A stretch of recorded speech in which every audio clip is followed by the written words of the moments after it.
A lot of the times I think interrupters interrupt out of fear. They're afraid of silences. They're afraid of being boring. And they're afraid of running out of things to say. So in their head, they're like constantly active of thinking the next thing. And so once they come up with it, they want to ask it or share it right away. But if you say, I have 3 things, or I have 2 things, or first, second, they will be like, oh, I have a break. Welcome to the show. I'm Jordan Harbinger. As always, I'm here with my producer, Jason DeFilippo. On this episode, we're talking with my good friend, Vanessa Van Edwards. Been a while since I've gotten a chance to speak with her.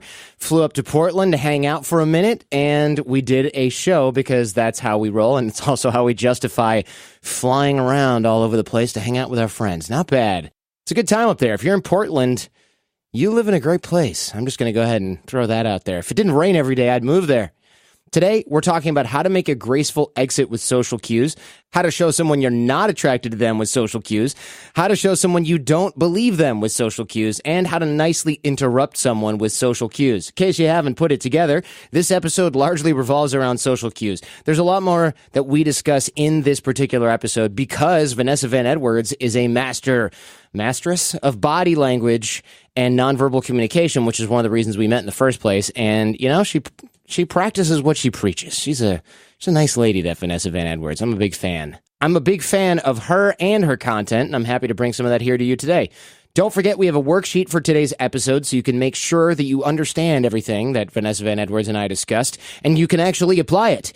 Go figure. That's important too, right? Not just learning through osmosis, learning through doing, and occasionally writing stuff in a PDF. Those worksheets always in the show notes. The link is in the show notes at jordanharbinger.com/podcast. Now, here's Vanessa Van Edwards. Something that I think a lot of people want to know from you especially is how to get away from a conversation. Because we've talked a lot about how to start conversations and how to meet people and how to create good nonverbal first impressions. Yeah. And now we'll do more of that on the Jordan Harbinger show because you and I have unfinished business, literally. Yes, always. We're going to create like a dozen hours of stuff, hopefully up here in Portland where there's perfect environment for getting a lot of work done.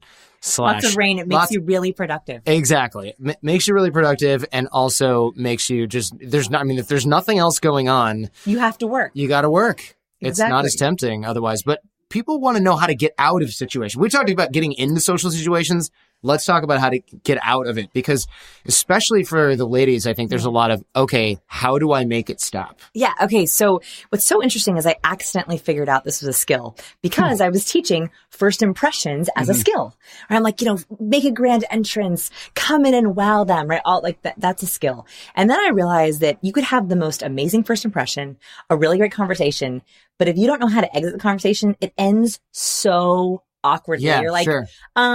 Okay, well, I'm going to go to the bathroom. Right. And then you're like, I messed it up. Like, I think the other skill is leaving a lasting last impression. Yeah. Okay. Sure. So I think these are 2 skills and they're very different. So here's my favorite process I call it a graceful exit. Okay. Okay. So first is you want to you want to have a cool down. You know how like in any workout, you have a warm up, you have the workout, and then you have a cool down. It's the same thing in a conversation. The warm up is like that initial chit chat, that first impression conversation. And then when you feel that lull, right? Like maybe a couple silences, maybe you have to go to the bathroom, whatever it is. You want to start mentioning verbally, giving them cues that we're sort of wrapping up. There's a couple ways to do this. So don't just start backing away slowly. the cool down is like a slow backup. The cool down is like, is there a table behind me? No, I got 13 feet to go. That could work. Yeah. That could work, especially if you're very graceful. Right. And we will talk about nonverbal cues too. Okay. But I like the verbal first. So like verbally, future mentions. So people subtly get this. If you're like, so what are you up to this weekend? What are you up to later tonight? Like that future mention, it gets people out of the present and it can segue into, well, that sounds great. I hope you have a great weekend doing X, Y, Z. Alone. Yes. Without me there. Yes. So the future mention can be a really nice segue for them to know that that's coming, but also that you're about to then say, wish you the best with that. The other verbal thing you can do is begin to wrap up what you talked about. in the sense of, wow, that project sounds super interesting. Well, I'm going to have to reach out to you on LinkedIn. I would love to hear more about that. Or, did you have a card? I would love to see that. I would love to hear more. Trading cards. Right. That is also, okay, we're moving towards the end. And then the other verbal segue is, so I'm going to follow up with you probably tomorrow or Friday. Does that sound good to you? And so you're giving yourself a runway for a really easy exit where they can also not be taken by surprise. The worst thing when they're like, oh, wait, what? I wasn't sure we were done yet. Yeah. I noticed that a lot of interactions sort of have this natural fade out, but you don't know if the other person is on the same page, right? So yes. If I'm talking with you and then I'm like, all right, well, we're at some conference and someone else comes up and kind of says, oh, hey, Vanessa. And then I'm just like, right, I'm standing here because they didn't do that. Or I have to be like, hi, I'm Jordan. And then like forcing my way in there because otherwise I'm standing around. Or you start engaging with that person and then I'm like, oh, I guess we're done talking now. So then I just sort of wander off or I go, or stand silently. See you guys later. Yeah. Stand silently or you're like, bye. And they're like, oh no, don't go. And you're like, but I was standing here silently frozen. I'm not participating in the interaction. Okay. So this is a side tip, but I actually think it's important. I think it is your responsibility if you are interrupting someone. So if you're the interrupter or if you're the person who knows both people. So it's your responsibility to make a smooth transition. So if you're the interrupter, not only do you have to be like, hey, Jordan, I haven't seen you forever. Oh, I'm so sorry. Did I interrupt? I didn't mean to. That is actually your responsibility as the interrupter to be a smooth interrupter because it gives them the opportunity to be like, oh, no worries. Yes, follow up with me on that. So they can finish up a thought that they might have just had or no worries at all. We were bored out of our minds. So glad you're here. Right. It's like, so it's that the interrupter has to do that. Ask for permission to enter the conversation. And then if you're the person who knows both Jordan and Danielle or Jordan and Jen, I would have to say, oh my gosh, you have to meet each other. Let's see. In common, I think you guys actually have this in common because that otherwise you make everyone awkward. Mm-hmm. So that's that's an entrance cue and it prevents awkward exiting. What happens if you're interrupted by a not polite interrupter? Yes. You got to do something about that, right? So the aforementioned, oh, hey, Vanessa. And I'm like, oh, all right. My strategy is always to sort of like bull in a china shop, introduce myself as soon as everyone takes a breath. I'm like, oh, by the way, I'm Jordan. And I'm like, you should feel bad about not introducing yourself. I actually like that. Yeah. And that's I personally think that's really good because otherwise I hate it. You know this. You've been in a conversation where it's a group of people and there's a silent person who hasn't been introduced and hasn't said anything. And you're like, the elephant becomes like louder and louder and louder. Yeah. And you know why it usually happens? Why I think it usually happens? What? Someone doesn't know their name. Oh, for sure. Yeah, right. This is, dang it. Like, you don't want to bring it up. Right. So what happens is... Who have I been talking to for like, this happens to me too. So like, what you're talking to, like, let's say that we just met. I didn't know your name. And then all of a sudden someone comes up and I'm like, oh my God, I don't remember this guy's name. I'm not going to introduce you because I'm afraid. So then you end up standing there awkwardly. So first, I love the bull in the china shop of like, I'm Jordan, even if I remembered or not. And if you don't remember someone's name, there are ways you can subtly get around it. This isn't quite your interrupting question, but you can say, so you introduce the other person first. Mm-hmm. So I could say, Danielle, meet my new friend. Danielle, tell me about this. And then usually Danielle will ask, what was your name? Or you can say, my name is. So sometimes you can leave it up to them. I also have a rule with everyone who I'm close with that if I introduce them first, I do not know the other person's name. That's a cool hidden rule, but you need to have it established beforehand. Usually, but not always. So like, for example, my husband is the best at this. He knows this really well, that if he walks up to me and I'm like, this is my husband, Scott. He knows before to even give me a chance to say, hi, what's your name? Ah, nice. Jen, we got to steal that. All of your wingmen, all of your wing ladies, they must know that rule. Luckily, even if they don't know the rule, you can try it and it usually works because you introduce them first and you kind of give them the floor and then they go, oh, hi, what's your name? So it like kind of puts the onus on them. So names really helps, even if you don't know. But right, because no one's ever going to go, oh, so what's this person's name if they're standing right there? They're never going to do that. They're going to ask the person, what's your name? Right. And then you're like... Or they're even more awkward than you forgetting their name, so then you're off the hook. Yeah, then you're like, God, weren't they weird? Who does that? How rude. In front of you. Also, I'm a big fan of like, don't know their name. I'm just going to take a long... drink of water. Yeah, and then also when you're drinking water, other people know they have to talk. Right. So if you're like, hey, this is Danielle. and you take a big drink of water, and they know that it's their turn to say something, and they usually will. Just going to take a nice long sip of this. So if that happens in an interview, it means I don't know what to say. It's your turn to talk. Yes. Oh, I love that. That's what that means. You were talking about interrupting. Yes, if you're the smooth interrupter, great. You're supposed to do that. Oh, excuse me. Hi, my name is this. Rope everyone in. But what happens when someone just plows in? Hey, Vanessa, I haven't seen you in so long. Because you step back because you're polite, or the other person steps back because they're polite.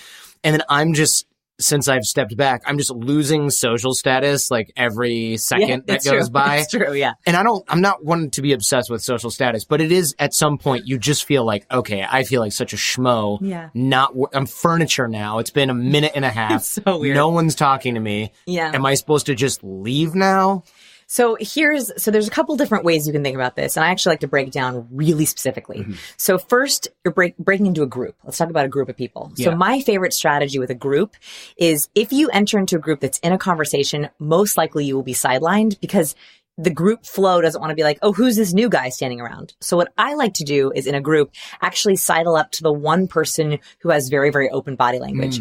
So usually there's one person in the group that like has their shoulder kind of out, like they don't have a closed circle. They might be kind of looking around, overhead gazing. There you're in. So I will usually make eye contact with them, sidle up to them and say, hey, you look like you're having a fun conversation. Can I join? That way I'm making this person my introducer. Yeah, they're now responsible. They're responsible because they're not going to go, no, it's obviously private. You're in some sort of networking event. Right. And also they're kind of, and they will take a step back, put their arm and say, yeah, come on in. So the other group knows, oh, this person has been accepted. So I almost always will never cold approach a group because no one knows what to do with you and no one's taking responsibility for you. Yeah, I like this. I've definitely done my fair share of cold approaching groups in a past career as a guy who cold approaches groups of people. But the trick always at that point, and this is far less graceful than what you explained, is to find the two people, like you mentioned, if there's one or two that are sort of more open, and just sort of place two fingers, one on each of their shoulders, and they will naturally turn to face you. And so then you're, just like this. Yeah. And they'll open up and let you in. But then you can't just stand there and be like, continue. You have to, you have to at that point. Carry on. Right. No, don't mind me. You have to at that point be like, hey, I'm Jordan, by the way. Sorry, I realized I haven't met you guys yet. And even if there's absolutely no reason why you should have met them already. Yeah. If you're at an event or any kind of mixer, then people will go, oh, right on, because it's kind of what you're supposed to be doing. Yes. So you can just kind of confidently stroll in there. And then what I've noticed at years of doing this is if you get into a long or extended conversation with one or two of those people, they'll go, so how do you know everyone else here? And you realize at that point, they have no idea that you just met everyone. Yes. And that's everyone's objection is, oh, well, it's going to be weird. No, every single person in that circle assumes you knew one or all of the other people in that circle. Yes. And it's the same thing when you make someone be your sponsor. They think that you knew the sponsor. Right. Right? Like whether you did or not, they just go, oh yeah, like it's a friend of a friend, which immediately gives you social proof and immediately gets you in. I also think if you're brave enough to say, oh, hey, by the way, like I'm Vanessa, cool. The other way that you can do it is the kind of the warm up. So one thing that everyone loves is when people laugh at their jokes. Yeah. Everyone loves it. People love laugh when you laugh at jokes. They love oohs and ahs. So what I like to do is I might not like say like, hey, I'm Vanessa, just here, but I'll make sure that I am demonstrative with my social approval. Okay. So I laugh, I make more eye contact, I ooh and ah. So by the first few seconds of a conversation, you actually are already in the group because people are like, oh, she's a laugher, she's a supporter. They feel like you're already in there. And then what you can, if you really want to, is then add in like little interjections like, oh, really? Interesting. Wow. You're already in the conversation then. Like whether or not they know your name. And then after that, you can say, oh, by the way, I'm Vanessa. So nice to meet you. Yeah, that's nice and smooth. So it's kind of like the slow warm up. So I do want to bring up a really interesting kind of interruption that happens a lot. And I have very specific cues for this. I don't know if anyone watching has an interrupter in their life. So this is someone where you're in a conversation. I'm that person, but yeah, go ahead. Sorry to interrupt you. Continue. You are an interviewer also. So yes. It's your show. You're allowed to interrupt me. I'm like, oh, she's getting too much attention. Let me fix that right now. Let me add in my really back to me. Witty, smart anecdote.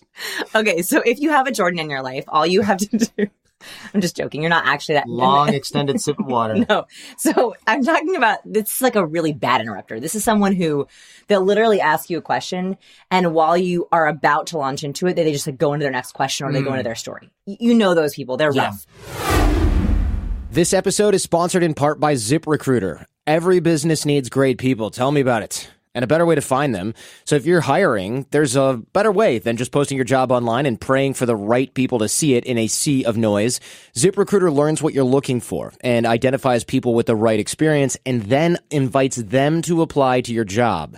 In fact, 80% of employers who post a job on ZipRecruiter get a quality candidate through the site in just one day. And the right candidates really are out there. ZipRecruiter is how you find them. The problem is there's all this noise when you try to hire somebody. There's, you're trying to get people to jump through these specific tests and hoops, and like 80%, 90% don't even respond to those. And you're filtering them. You're just going through the general population. It's like when I say never go to a non-curated networking event where you can just show up. This is not using things like ZipRecruiter is the way to basically hire or filter through the worst of the worst people and waste a ton of time. ZipRecruiter will curate and find the right people for you. And right now, my listeners can try ZipRecruiter for free. Just go to ZipRecruiter.com/Jordan. That's ZipRecruiter.com/Jordan. ZipRecruiter, smartest way to hire. This episode is also sponsored by Veridesk. Man, I just got my new ProDesk 60 electric standing desk. This thing is built like a tank. I love it so far. I will say, though, don't try to assemble this thing yourself unless you are strong as hell. This thing is great. This is a good thing, though, right? I mean, furniture should not be something you can lift with one hand. I'm just going to throw that, especially a desk that has your computer on it and all this valuable stuff, or you want to lean against it once and not injure yourself tragically. Static offices, though, they're a thing of the past. The whole cubicle thing, this is going the way of the dodo, unfortunate for the dodo, fortunate for those of us who sit in cubicles. But standing a lot more, a hell of a lot more, in fact, can improve employee health, boost energy and productivity. And honestly, here at Jordan Harbinger and Advanced Human Dynamics, which, by the way, is the name of the new company, at Advanced Human Dynamics, we're really big on employee health. Everybody's got a standing desk. Everybody's got all kinds of vitamins and supplements and stuff that they're working on. We help people out with diets and nutrition. It's just mandatory. People are more productive when they can actually stay awake all day. They don't need naps. And Veridesk active workspace solutions make it easy to encourage more movement to any workday, keep people awake, especially yourself, and keep you productive. Like I said, this ProDesk 60, this thing is commercial grade materials, stable at any height. You can assemble it quickly. You just can't do it alone because you got to lift the darn thing, and it is built well. So give it a shot. Learn more at veridesk.com/Forbes. That's VARIDESK.com/Forbes, and they'll ship it to you for free. And you can return it if you need to with free shipping on the way back. You can try it free for 30 days. Veridesk.com/Forbes. So I have a couple people in my life, so I have a couple strategies I thought I would show you that are my favorites for these. Let's do it. Okay, so if you're with someone and they do that to you, one thing you can do verbally to prevent them from interrupting you is what's called bookmarking. So do you know about, I've used bookmarks before. Okay, this is a emotional bookmark. Okay, so an emotional bookmark is you basically tell someone how long you need before you start talking. So for example, if you say, actually, I've lived in 3 different places. Someone says, where are you from? It's very common. Where are you from? Actually, I've lived in 3 different places. They know they cannot talk until you've gone through all 3 places.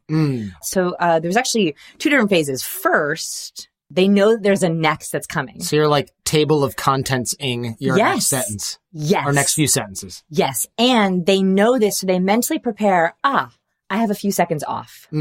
A lot of the times I think interrupters interrupt out of fear. They're afraid of silences. They're afraid of being boring. And they're afraid of running out of things to say. So in their head, they're like constantly active of thinking the next thing. And so once they come up with it, they want to ask it or share it right away. But if you say, I have 3 things, or I have 2 things, or first, second, they will be like, oh, I have a break. Right? Like this person's going to probably talk for the next 30 seconds. I'm good for 30 seconds. So that's one way to prevent an interrupter, especially if you have like a boss or a colleague interrupts in meetings, that works really well. What about just the socially unaware interrupter that isn't going, oh, there's three things. They're just going, what am I going to say next to prove how interesting I am in this conversation? Because everybody knows those people. Oh, yeah. So then next level. So we're talking about levels of interruption. So the first one is bookmarking. Hopefully a sane, logical person will say, oh, I should wait my turn. Okay, but let's say that you have someone who has to be escalated. The other thing that you can do, there's 3 nonverbal cues I'm going to teach you. Okay. The first one is I call it the fish. So the fish. I want you to just try to guess. The fish. It sounds like you're just wiggling in there. I don't know. Am I close? No, but that's a good guess. No, but that's what fish do. So yeah, that's a good guess though. Right. Okay, so you'll get it once I do it. So when you're talking to someone and they interrupt and you open your mouth, we know this is a nonverbal sign. So it's like a fish face. Yeah, so it's like you can't see me doing that, but it even makes that kind of popping noise. Right. You know, oh, she was about to say something, or like she was literally mid-breath or mid-sentence. So if someone's interrupting me, I will sometimes be like, and they know that I am holding my mouth open, that kind of O format, like a fish, because I want to say something, and it makes them feel rude. Yeah, that's a common technique that I have to use on the show sometimes if I'm interviewing someone live. Not you, of course, because you're experienced. However, no, I wouldn't say never. Mostly never. Yeah, mostly. That's honest. Yeah. That's true. Mostly never. I'll take it. But you can also do this with your hands where you, right? Am I you got it. jumping the gun here? Yeah, you got All it. right. So like the second one is we are trained as humans to know that this, our hand up, palm out, means stop. Right. And so if you will be like, or you put your hand out. So the subtle one is just the hand out, right? Like it's almost like pause. But if you really want someone to stop, especially like in a larger group, you can actually like almost. It's almost like you're raising your hand or stop. A gentle way to do this for me as a host is to have that hand out with my fingers open. Somehow fingers closed is a little bit more forceful. Fingers open is kind of like, I'm reaching for something, but really I'm just reaching for you to stop talking for 5 seconds or even 5 milliseconds so that I can interject because we're trying to keep this conversation on track. It works perfectly in person. So you can do, I never heard it. That's true. Actually, I don't know why that works. I don't know. It's just from testing it. This looks more forceful with my fingers closed than it does. I think it's like, this is like stop, right? Like if you're really, really, but like a casual kind of putting your hand, it is like just a little pause. So you can also, by the way, if this works for your brand, you can also do the pupil. The pupil? Just like 1 second, just like 1 second. So it's like just one, that's a lot, like that's top level, like someone who's really bad at it, right? Cause like what do parents and teachers do to little kids who are talking? Shh. Oh, yeah. So we know that this is a sign of like, wait 1 minute, shh, or it's not your turn yet. I'm trying to think if this it looks like I'm thinking, but it also looks like you might let me in. Correct. Because I'm thinking and I obviously have something. So I just did it also though. I was like, Yeah. I actually didn't have anything to say, but Thanks for that. Yeah. Interrupting. Oh no, I don't have anything to contribute. I'm just trying to control the conversation. I wanted to show you how it worked in person. So, but like somehow, if you're like, oh, aha, eureka, it actually looks like you're having the idea, but actually what you're doing is please just wait 1 second. So those are the kind of like nonverbal things you can do pretty easily. And of course, the absolute last level, touching them. So, oh, right. Right. If I put a hand on your shoulder, it like, that's kind of immediate. Yeah, that's something that works really well if you know the person. If you don't know them and they're a guy, you can get away with it 99% of the time. I would say be careful doing this to women if you're a man. Not universally, but it can be a little aggressive if you don't know the person at all and you just suddenly reach out because they might, not that they would get the wrong idea, but it might just be like, whoa, I don't know you. Yeah. And some people are highly uncomfortable with this. I've learned that the hard way in the past. I 100% agree. I think that touch is the last level, especially if you're touching the opposite gender. When women to men and men to women, the absolute last level. If you touch someone and they recoil or like stiffen, I actually apologize for that. Yes, definitely. Like I'm like, oh, sorry about that. I just got excited for a second. Yeah, exactly. Because then you're at least saying, I'm sorry, I acknowledge that. And then you try to like diffuse the awkwardness with like a little bit of humor. Yeah. Right. Yeah. So totally agree. Last level, I'll even take that tip away. Because if you can't get someone to stop talking with the fish, the finger, and the palm, it just sounds funny. Like yes, finger. Like the fish, the finger, and right in the eye, and the palm. They're not someone you want to talk to. Yeah. Anyway, I think it typically happens in professional situations where you can't get away from them. I mean, if you're in a social situation and you can never talk, this is a person who maybe needs a little bit of a lecture after the conversation. Like, hey, you never let, and you can never, it's better to lecture somebody about somebody else, right? If you have to do that. So instead of you never let me talk, you never let Jen speak. I noticed that, you never really let Jen speak. That way you're sticking up for them. You're not just forcing your agenda on them. Oh, I like that one. Like standing up for someone else. Right. Even though you're like, I know she's too polite to say this, but you never really let Scott talk. Oh, wow. That's such a good tip, because then actually, like, then you're kind of in on it together. You're not criticizing them about you. Yeah. You're just like, I know and also you can be like, I know that like Scott's a little shy. Yeah. And I bet you that she doesn't even notice you're doing this, but I feel like, we should let her come out of her shell a little bit more. I love it. Yeah. It tends to be something that you can get away with as long as the other person's not there. Otherwise, you're just throwing them under the bus. Yeah, that sucks. Oh, you never let Jen talk. No, I'm fine. Shut up. Or then you get someone who's like, I just want to apologize to you, Jen, for my rude. And they're like, what? Yeah, what are you talking about? Exactly. Oh, like that's fine. like even worse. Yeah. Exactly. Yeah. No, Jordan said that you were upset that I was always interrupting. And I'm like, check, please. Gotta go. You're fighting your wife's battles. It's good. Yeah. Not that she needs that at all. So how to make a graceful exit with social cues. We talked a little about the future mentions. Yes. Oh, that sounds really great. Yeah. Have fun with that. Or that sounds really exciting. I hope you enjoyed that. And then follow-ups. All right, I'm going to get back to you on LinkedIn, or give me your card. I'll make sure I follow up tomorrow. I want to get a couple more clear verbal exit strategies. So we already have a great time with your weekend plans. Here's my business card. I'm going to follow up with you on LinkedIn. I'll be sure to follow up on this. Good luck with your project. What other ways can we sort of gracefully slide out of something? Maybe we're not in a business situation, so we don't want to follow up, or they don't have some project that we're going to follow up with. We just want to get the hell out of there. Yeah. So one of my favorites is like a very soft compliment. So like, for example, oh my gosh, that story was amazing. I like made my night. It was so great talking to you. Thanks for making my night. That's also like a very like nice way of saying like, you're great. That was a great story. You made my night. Great talking to you. It kind of leaves everyone being like, it's all downhill from here. See you later. You could literally say that. Do you know what I mean? That would be like a very funny thing to say. So kind of that compliment of like, you were the highlight of my night. It was so good talking to you. Everyone kind of walks away going, ha ha ha, like a jolly. Like, I'm so entertaining. Yeah. Why is she gone though? If I'm that great, where did she go? They didn't realize that until later. Right. They don't realize that yet. Yeah, that's one of my favorites. Nice. Okay, good. One that I stole from you is, I'm going to go say hi to the host. I'll catch you guys in a bit.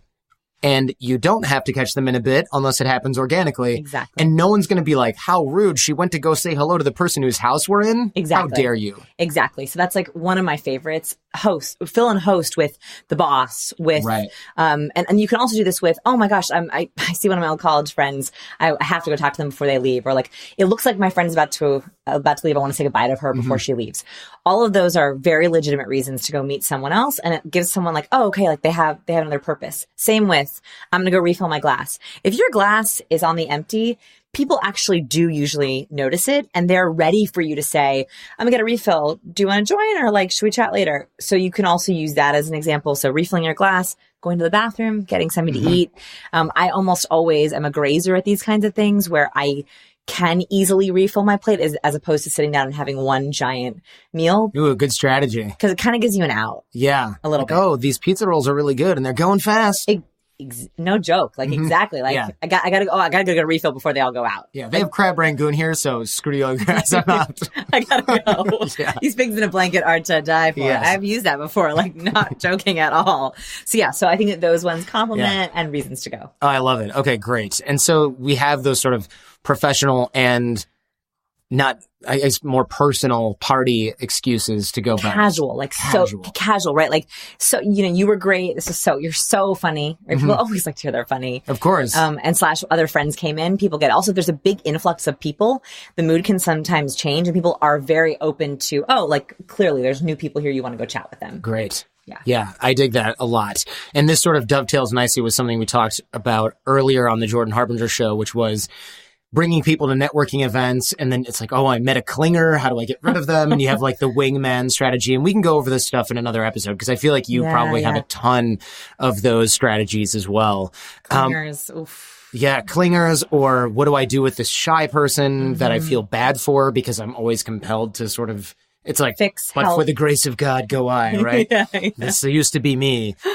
How do we show somebody that we are not attracted to them with social cues? I think we can talk about attraction and dating stuff, maybe even in another show, because that's a whole unit. Let's save it. But a lot of, especially females who are networking or in professional situations, have a problem because they're going and they're talking with people, especially if say you're a female engineer and everyone around you is a guy, you want to maybe draw a hard line. Or even if you're just in a mixed crowd, you really don't want to have even that thought in your head that somebody might mistake your intentions is got to be really uncomfortable. Yes. Okay. So first of all, this works for both sides. One, you don't want people to think that you're hitting on them. Yeah. And two, you want to make sure that you're observing someone like, oh, I want to make sure they're not attracted to me either. So this works with both sides. So there's one first nonverbal cue that is the most, it's not flirtatious, but it is one of the warmest cues that we have. Okay. And it is nodding. So, especially in Western cultures, in India, it's a little bit different, but in Western cultures. Yeah, you have to do this weird sideways nod. Exactly. I can't even do it. I always make the exception. I always say that out loud because on YouTube, otherwise, all of my followers from India, they're like, but not in India. So I know not in India, it's a little different. But in Western cultures, the up and down nod, the vertical nod is, yes, I agree. I'm listening. I'm with you. I'm here. Right? The no nod is side to side. So the more that we are nodding, the more someone feels like they are literally into us. They're into what we're saying. So this is great for professional rapport. Sure. But when you pair nodding with a couple others kind of flirtatious cues, lots of smiling, extra loud laughing, any kind of physical touch. So haptics is the fancy word for touch. Okay. And so anytime that we have physical touch, this could be arm touches, this could be shoulder touches, this could be hugs, this could be cheek kisses. Those add as sort of accelerators for the nod. Like you get that kind of oxytocin, we get oxytocin from our touch. It's like adding fuel to a question mark of, is this person attracted to me? Is this person into me? Right. Okay. So what I would say is if you're really worried about someone, if you want to make sure that they know that you're not attracted to them, is actually nodding less. So having a very, very still head. It's hard to do, actually. Yeah, I feel like I naturally am always nodding. Right. And I also as well. So 2 or 3 years ago, one of my New Year's resolutions was to nod less. How do you even build that practice? Here's how I think you do it is if you think you are a bobbleheader. So like, it's not only very submissive, it's also can border on, I'm into you, depending on what it's paired with. It's really hard to just stay still, right? That's really hard. Yeah. It's a little awkward. I'm holding my face still right now, so I don't. It's working. Nod. Yeah, it is working. It's working. It might look a little awkward because I'm gripping my chin. This is called the Hillary Clinton. I'm deep in thought. This or this. Yeah, you're deep in thought. So actually, yes, you can hold your chin. That actually works. What I do is I'll do the head tilt. So it's actually, we usually don't nod when we're head tilting. Right. It's a little awkward. It's a little awkward. So the moment you head tilt, it still looks like you're engaged, still looks like you're listening. And that's like exposing your ear, which is listening, but you're not, it doesn't feel like you have to do the nodding. So if I feel myself, even in this interview, nodding too much, I'll just slightly tilt my head towards you. And that makes me hold it in that position as opposed to nodding. I like that a lot. I found myself nodding when you were nodding because we're doing mirroring stuff, because we're good friends and we're on camera in this sort of artificial situation. There's also, have you seen this thing where like if someone goes like this with their hand, the other person like cannot help but nod? I really resisted it right there. Yeah. You were holding your I was forcibly not doing it because we're talking about it. Yeah. And so, the reason I mention that is because if you're a very handsy person, like I talk a lot with my hands and I'm doing this without even realizing I'm doing it, I'll see the entire group will be like, and like it looks a little cultish. So also be careful if you want to discourage flirtation or attraction, to also a little calmer with the hands, not doing this kind of a gesture because it automatically makes people be like, yes. And when we say this kind of a gesture, the video is worth watching. It'll be embedded in the show notes, but we're looking at the sort of hurry up, winding the clock finger or hand movement where you're doing, how would you even describe it? It's like stirring soup horizontally. That made it more confusing for sure. No, it didn't. How would you stir soup? You would stir it like this. And now do it horizontally. I mean, that's it. If you're holding this, okay, I'll give you that one. Win for Vanessa. Right. Soup that defies stirring soup in space because it's not spilling out. If you're stirring soup in space and there's no gravity, that's what that gesture was. Very useful reference point for most of my listeners. You're welcome. Most of my listeners have spent at least 6 months to a year in space. You're welcome. Yeah. Good. All right. This episode is sponsored in part by Rocket Mortgage by Quicken Loans. Rocket Mortgage, the company that decided to ask why. Why am I filling out a stack of freaking paper? It's 2018 for crying out loud. Why can't clients get approved in minutes rather than weeks? Why isn't this whole thing faster, online, digitized? What the heck is going on here? Quicken Loans, a Detroit company. This guy is such an innovative SOB down there. They got Rocket Mortgage. They answer these questions with Rocket Mortgage. Rocket Mortgage is in fact the response to this conundrum. They give you the confidence you need when it comes to buying a home, refinancing your existing home loan. And it's simple. The whole point is you can find the right mortgage for you. Whether you're looking to buy your first home or your 10th, you get this transparent online process that gives you the confidence you need to make an informed decision. So you can compare apples to apples here. Rocket Mortgage by Quicken Loans. Apply simply, understand fully, mortgage confidently. To get started, go to rocketmortgage.com/Forbes. That's rocketmortgage.com/Forbes. And since Jason is moving to LA, he's in the car right now. He can't be here, so I got to do the legal. Equal housing lender, licensed in all 50 states, NMLS consumeraccess.org number 3030. I hope you approve there, producer Jason. Don't want to step on your toes. This episode is also sponsored by Microsoft Teams. Microsoft Teams is your hub for teamwork in Office 365. I don't understand how people work in isolation. When we're here at Advanced Human Dynamics, we work together all the time. Sure, some people are remote. Most of us, in fact, are remote. But we just get so many things done with software that keeps us coordinated. And Microsoft Teams is that hub for people who work in Office 365. We're always communicating. Distributed team doesn't mean that somebody does something and it shows up in somebody else's inbox. If that's the way that you're running your team, you're lacking productivity. I promise you that.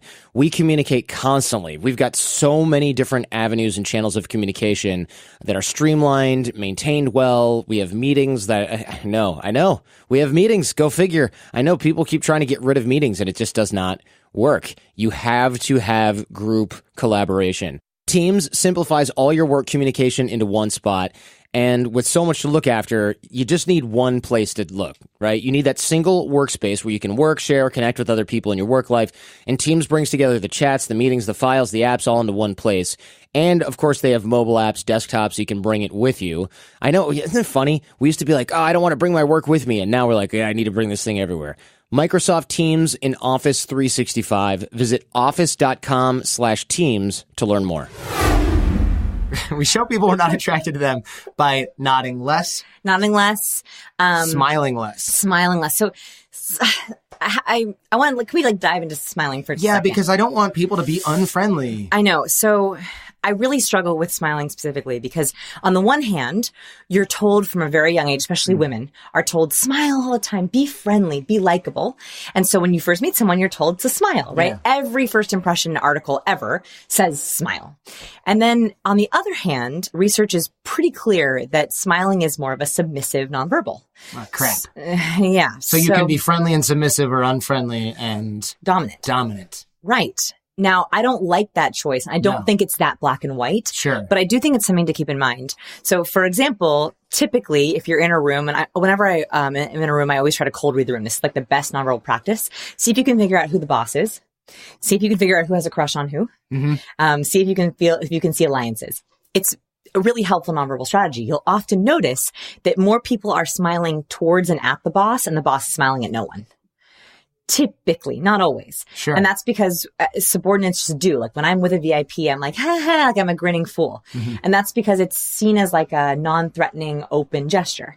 So I like smiling upon first impression. I think it's great to have that immediate like warmth. But I really caution being careful for smiling in a conversation unless you genuinely feel it. The worst is when you have someone who has that maniac smile on their face. That's is that right? Maniacal? Yeah. They're like, tell me more, please. And you're like, you think they're crazy because they might be crazy. Yes. Yeah. And so I say to be careful of smiling for attraction, but I also say don't hold a smile because you think it makes you more likable. Because actually that comes across as more inauthentic and more disingenuous when you feel like you should smile, so you're holding this fake smile. We would much rather reserve a smile when you actually think something is funny, when you're sharing a story about something you actually care about. That is a much better way to interact. And it kind of hugs that line. You're not being dominant, right? You're not smiling at all, sure, but you're not being totally submissive and passive. So in attraction cues, it's even more important to only hold that smile for when you really mean it. And for women especially, don't give the guilty laugh. The guilty laugh. Yeah. What's this? So the guilty laugh is when a man or a woman tells a joke or says something that they think should deserve a laugh, but you don't really think it's funny, so you laugh guiltily. Okay. Have you seen this before? I'm sure I've done it before too. Yeah. Yeah. And I can now feel myself doing it. And this takes a little bit of practice getting out of, but try to notice yourself doing it. So I find that it often happens when people make the same joke I've heard a million times before. Like, for example, I'm from Portland, Oregon. And so without a doubt, if I'm at a conference and I'm like, oh, I'm from Portland, someone maybe 1 out of every 20 times will go, oh, the land of the hippies. Oh. And I have a choice in that moment. Right. I can just look at them like I'm annoyed. Or not a good way to make friends. Not a great way. Or I can be like, so both are terrible. Yeah, they're both terrible. Both are terrible. And so that's an example of, and if you have a name that does this, like some people have names that always have the same joke. Like Sharona. Is that anyone's name though? Probably not. It's a good name to have a bad joke. Let's start on the Sharona. Okay. Here we go. Like Sharona, but I don't think that's probably not anyone's name. Have you ever met a Sharona? No, never mind. That was a terrible example. If there's a Sharona out there, I am sure that she has to guilty laugh all the time. Yeah. But there's other names that this happens with, like movie character or TV character names where someone's like, oh, like Katniss from Hunger Games. Right. You probably know Katniss. Kirk. If your name is Kirk, you get Star Trek. Yeah. Or like references. my husband's name is Scott, and if someone says Scotty, people are always like, beam me up, Scotty. Oh gosh. Oh wow. Exactly. That never gets old. Yeah. Exactly. So what I would say is, if you really want to make sure that people are not mistaking you from attraction, and on bad dates, people are laughing fake or not. It's just the way they build likability. So or break awkward tension, right? Because laughter sort of processes any kind of tension. Exactly. It works. It's like a massage for a social interaction. Right. Lubricant. Yeah. It's like lubricant. It makes everything go smoother. So in a situation where you're worried I'm sending off the wrong cues or I don't want them to think I'm attractive, I would actually just maybe lightly smile or verbally acknowledge the joke. So instead of, so they say, oh, the land of the hippies, like marijuana, ha ha ha, whatever they say, instead of me being like, ha ha ha, which is allowing some kind of traction, I can say, actually, whatever my answer is, and verbally answer the question as opposed to acknowledging it as a joke. Oh, wow. So you can just take all of the wind out of that one. You can take all the wind out of it. Or you can, so sometimes what I'll say is, I'm actually a recovering Californian. So I counter it with another kind of soft joke. So I don't fake laugh. And they go, oh, really? Californian? I'm like, yeah. So technically in Oregon, I'm the stuck up one. Right. And then when we're in a conversation that actually is more interesting, I didn't have to fake laugh. So that's usually what I say is, oh, actually, I'm a recovering Californian. Yeah. It moves things forward instead of just throwing the ball back to them. And it keeps it professional. Right. Oh, she thinks I'm funny. Let me keep doing it. Right. And that's what happens is if you fake laugh, they'll keep throwing out those really silly, corny jokes. And then all of a sudden you're like, are we flirting? Yeah. Wait, what? Like I am an unwilling participant in this flirting I do not interaction. want this. And then all of a sudden when you want to leave, they're like shocked. Right. Like, she's into me. Yeah, exactly. She laughed at everything I said. So do not guilty laugh. Good. I'd much rather you take it verbally. And a lot of guys do this with people that are of higher social status or perceived status. It doesn't result normally in an attraction kind of thing, but it really makes you, it cements you as the submissive one in the interaction. Yes. And I will say, like, I've been around what I consider VIPs. VIPs are usually like scientists that I love. Like, I joke in my book that I'm obsessed with Dan Ariely. Yeah. Dan knows this story, by the way. Met him for the first time and was a total giggling teenager, just because he's like my favorite scientist, my favorite writer. And so I couldn't even help that, but being more aware of that's our instinct to do it. And it's totally a submissive gesture. At least helps you be like, okay, I don't want to go that way. I'd much rather have good verbal responses. And VIPs don't actually like that. Or they don't want you to make those kinds of It makes the whole situation more awkward and sort of reminds them like, hey, we're not treating you like a normal person. Exactly. And you're not someone that I could even be friends with. Right. Forget dating. You've written yourself out of the available pool of peers. Exactly. Yes. Yeah, which you don't want to do because normally in theory, you want to be at the same level as that person or try to get near it. We should have a whole episode on VIPs because I have I think in business now, like if you want to really meet people and make good connections with them, it's not just like, oh, I met her once or I met him once. So we could talk a lot about VIPs and how to approach VIPs. Yeah, you're right. There is a delicate science to this because I'm not throwing myself in the VIP pool, but to some people who are fans of the show, they might be feeling that.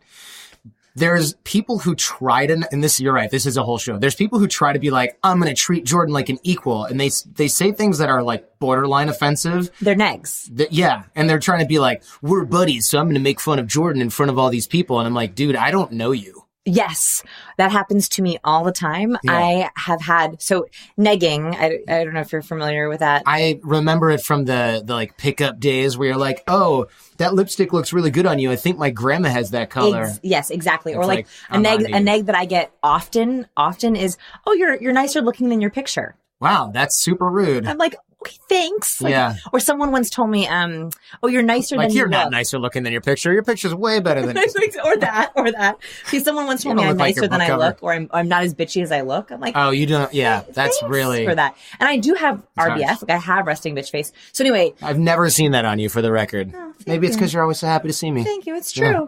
And so like that is a neg that I get a lot, and I think that's I get it from those kind of people who want to be like friends, but we're not friends Right. yet. Like my friends would never say that to me. No. Yeah. That's a good point. It's an attempt to be like, we're going to be broy with Jordan. I'm like, my friends don't say mean shit to me. They just don't. We just don't do that to each other unless we deserve it. But you wouldn't know that because we're not friends. I also, right? I It's wonder weird. if men, sometimes I see like they like are very physical with each other. Yeah. Like I'll see like men who don't even know each other that will like shake their shoulders or Yes. like punch each other in the shoulder. And I'm like, why would you do that? Does that happen? It does, especially with immature guys or like people who relate on.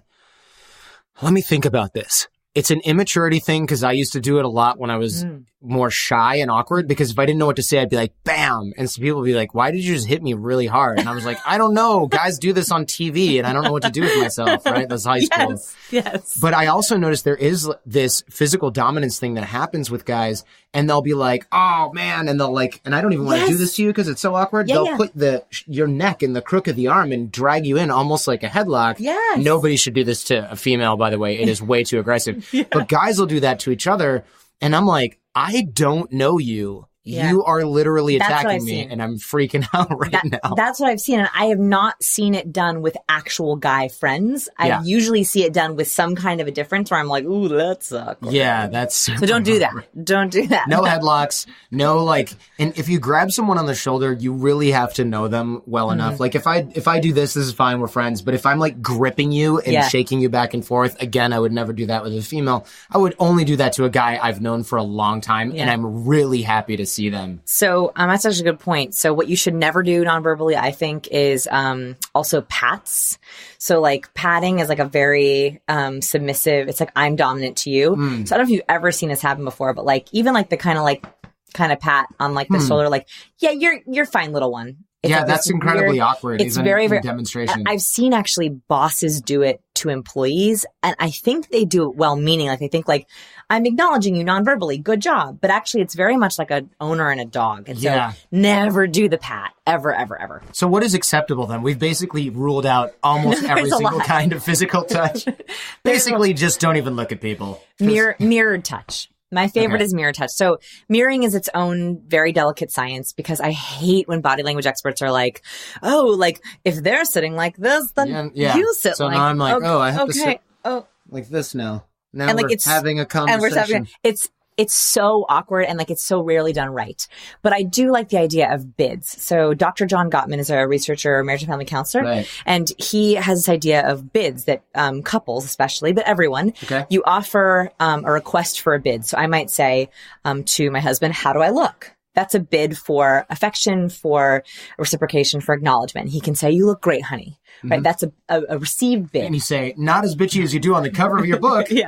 Zing. Da-ding, ding, cha. Yeah. That's not how that. No. But I'm-bumch. Yes. I did it. Yeah, what, ding, ding, cha? No. That is the Chinese equivalent. I do speak a little Mandarin, so that's where that came from earlier today. Okay. Yeah. So he knows that's a bid or a request. This happens in friendships and relationships all the time, or even networking, right? Where someone can say, a question, or they make eye contact, or they make a nonverbal bid.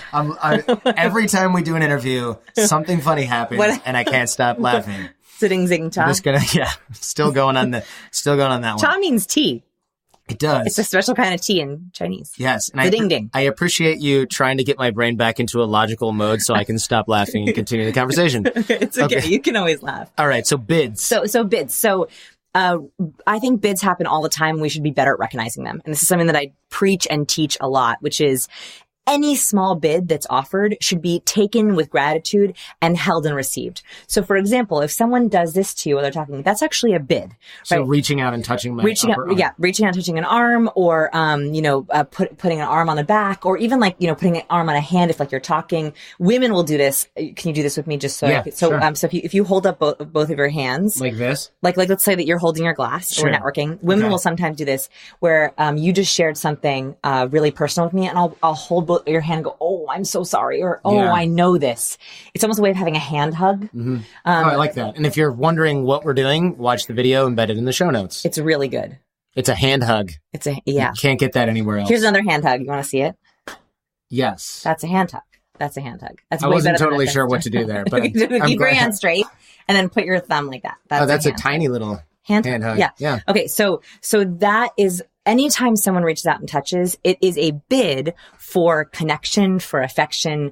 And I like mirroring that bid with a reciprocal touch. So either you can touch the hand that they touched you with. So if they put their hand on your shoulder, you then, tap my hand. Yes. Oh, yeah. Right. That's so a way of, I receive it. You receive it, or you can then later or immediately then also reach out and give them that touch back. So I try to only do touch or haptics as reciprocal bids as a way of saying, I feel you, I hear you, we're on the same page. So how do we know who starts then if we're only reciprocating touch? This is a personal rule of mine. I try not to be the first to break the touch out of respect for people who don't like touch. I have been burned 1 out of every 30 times. I used to touch, first, and you'll get someone who really doesn't like it, and it's really awkward. Really? I feel like I've just been mostly oblivious of that, or I probably, you know what? No, that's not entirely true. I have done that a lot. And when someone recoils, I usually start marginalizing them in the conversation. So if I'm talking with 3 or 4 people and I touch the person next to me and they're uncomfortable with it, I will immediately start talking with other people in the interaction. No, you punish them for it. Yeah, I basically punish them for it. You take their bid, you throw it on the floor, and you step on it. I'm like, look, you're rejecting my touch. You're shunned. Okay. That's option 1. Yeah, that's not nice. That's option 1. So I'll tell you the moment I decided I was never doing this again. There was a moment. I don't think I've actually shared this before. So I was pitching a television show at a major network. This is when I was living in Los Angeles. And it was a major, major meeting at a big network that you've heard of before. And the booking executive, we had this great meeting. At the end of the meeting, it was a long meeting. It was like an hour. And I was talking about very personal things. And so were they, and what they wanted. It ended really well.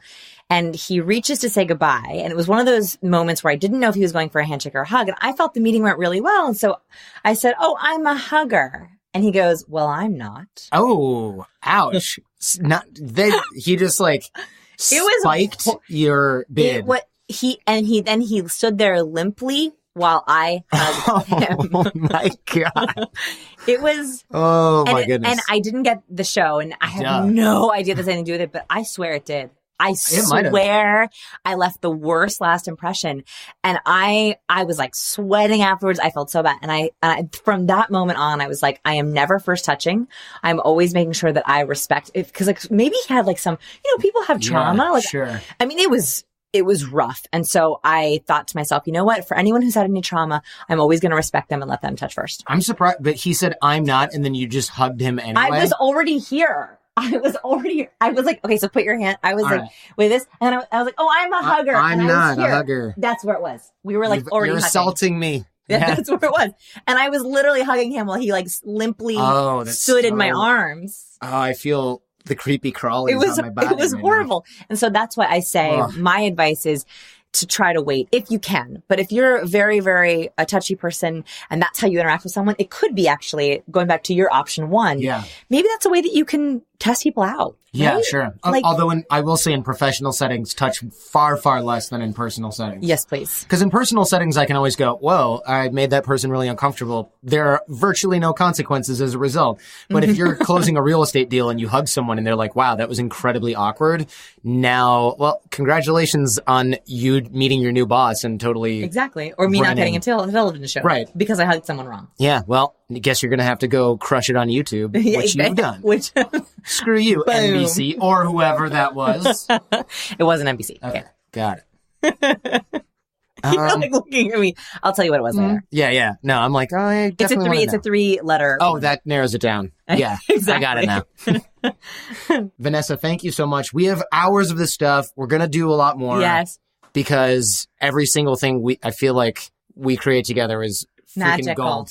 I was going to say magical, but then I thought it's too cheesy. Zading-ding-cha. Zading-ding-cha. I'll get a special tea. Yeah. For sale at jordanharbinger.com and That's right. signspeople.com. Thank you. Thank you. All right, I'm always a big fan of these. Get to hang out with a friend, and you get to create some great stuff for the Jordan Harbinger Show listener family. Great big thank you to Vanessa. Her book, by the way, is called Captivate. You've heard me talk about it before. I highly recommend going and grabbing that one. She really just knows this stuff upside down. We're going to have a lot more from her, of course.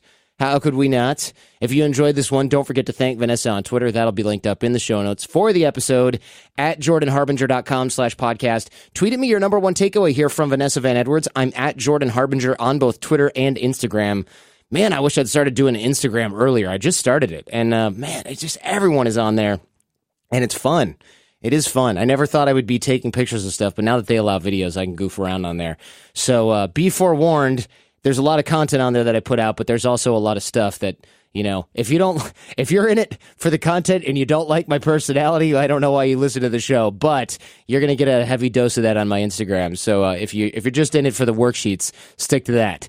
Speaking of which, those worksheets are always in the show notes, jordanharbinger.com/podcast. This episode was produced and edited by Jason DeFilippo. Show notes are by Robert Fogarty. Booking, back office, last-minute miracles, and flight accommodations to Portland by Jen Harbinger. I'm your host, Jordan Harbinger. All right, review us in iTunes. Throw us a nice written review if you would. We're getting some flack in there. Some people don't believe our reviews are real. Can you believe that? You people aren't real. I didn't even know that. You seem real to me. Make sure you have a unique nickname when you post a review, because otherwise it won't post. And it also won't tell you why. Thanks, Apple. You go ahead and throw some extra words in there or something, or a couple of numbers. You know, maybe that's why people don't think it's real. From John Smith 4727477375. That doesn't look real to me either. I get it. Instructions on leaving a review, though, of course, jordanharbinger.com/subscribe. We're making it as easy as possible. Share the show with those you love and even those you don't. Got a lot more like this in the pipeline. We're excited to bring it to you. And in the meantime, do your best to apply what you hear on the show so you can live what you listen. And we'll see you next time.